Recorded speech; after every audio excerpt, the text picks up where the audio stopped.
Hello, people! Thank you for joining me for another edition of This Old Gibson. This Gibson is a Hummingbird Pro, and it was shipped to me from Ron C. in Lubbock, Texas. He Googled guitar restoration and liked what he saw on my website. And, you know, like, I guess like a lot of you guys that have tuned in and subscribed, is you like that I have these different ways of finishing off the project that makes them look like brand new again, or, you know, they just look good. So this headstock brake, let's get a close-up here on the headstock. I use the StewMac black epoxy to fill in all the voids on the front of the headstock. Haven't sanded anything yet. That'll be one of the steps that I'll do. They did some refinishing when they repaired the first brake. Just like on my Les Paul video, it's missing a piece of wood down here. Something shot off into the atmosphere and was lost. Again, we've got the serial numbers that are pretty much gone. Another thing to note here is how the repair from the first job's finish did not adhere very well. You see how I can just do that with my thumbnail?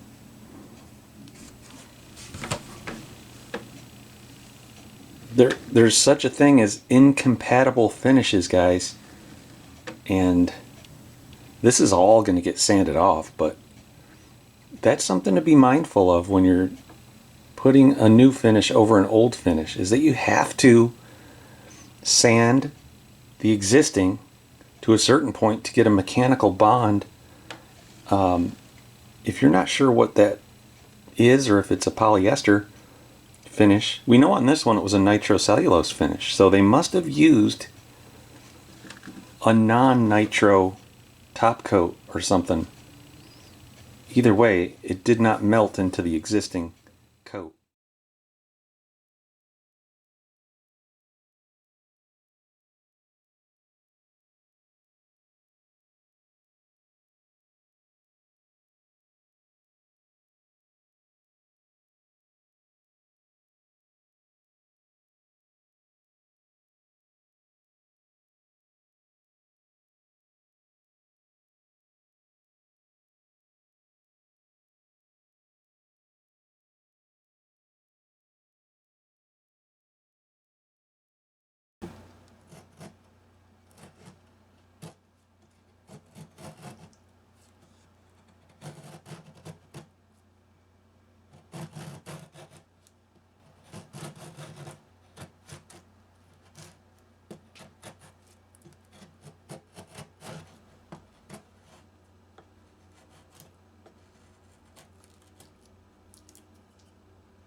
After using some of the premium paint and epoxy remover and scraping, and for the rest of it I will go to sandpaper, clean it all up. Starting to see that serial number again. Made in the USA. Here's where we're at after various sanding methods. I still got to sand a little bit more, you can see that. Whatever finish the other guitar shop put on there comes right off with my fingernail. So I'll have to keep sanding a little bit. So yesterday I went in and I grain filled the majority of this neck with a dark brown grain filler. I noticed there was a little bit of grain that still needed filled. So I went in with some neutral, and that's why that all looks white right now. After 10 minutes, they say you can come in with your Scotch-Brite or your sandpaper, and you can start taking that off. But first I wanted to add a little bit of these powdered stains. I've got the burnt umber and the black, and I mixed it with the neutral, and I came up with this color, and I put it on this test piece, and we're going to see how it turns out, because I have the J45 right behind me and I'm going to grain fill it next. So after a few minutes we can go in with a cloth and go diagonal to the grain and see exactly which grain that neutral filled in. And this also eliminates future sanding that I'll have to do. Once it hardens completely, I don't think this rag would actually move any of the grain filler off of the project. But since we're only a few minutes in, we can kind of work it. So you can see a lot of the dark grain filler from yesterday still in there, but then you'll notice this light colored stuff right next to it. Those are those missing areas that I was talking about. We filled it in with the neutral stuff. You can see quite a bit of that. Actually, where the crack was, right there, it filled in a little where the crack is.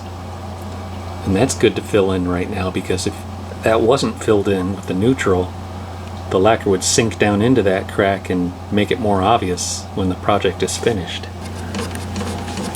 Actually, I need to wipe this all down, don't I? Sometimes I'll take a 3M and hit it with a maroon Scotch-Brite. Actually, my finger oil seems to be doing a lot of the same. Well guys, I made a little progress on sanding the top of this headstock here. I got it all filled in with Glue Boost. Sanded it with 320 grit and 400 grit. I'm sorry, 220, 320. I better trim some of this back, and then I'll spray a little black. Around, you know, all that stuff's going to look kind of crusty unless I spray it black. So we're going to get a little black going. We'll have to use a brush around the edges of this stuff sometimes to make it look right. And then we'll spray some clear finish over top of the black, and it's going to start looking like brand new again.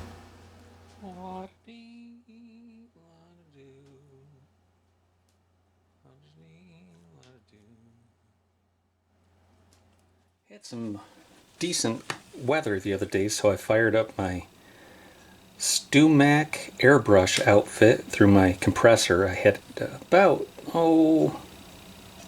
20 pounds of pressure coming out of it.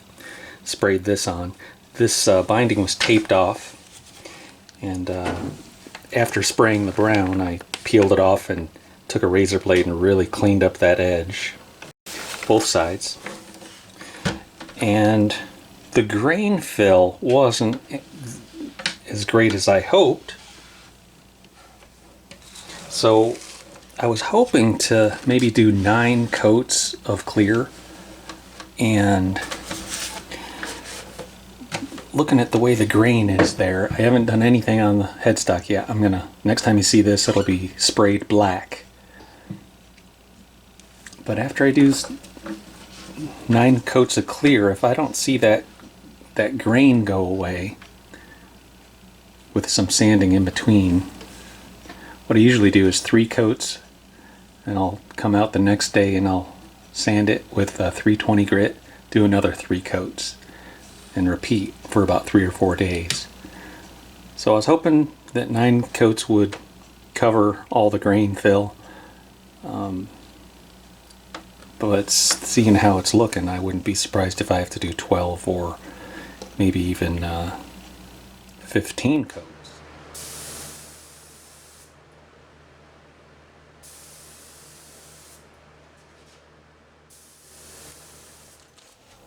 Okay, it's been a few weeks since I filmed. It's gone through the process of, I think, about 12 build coats.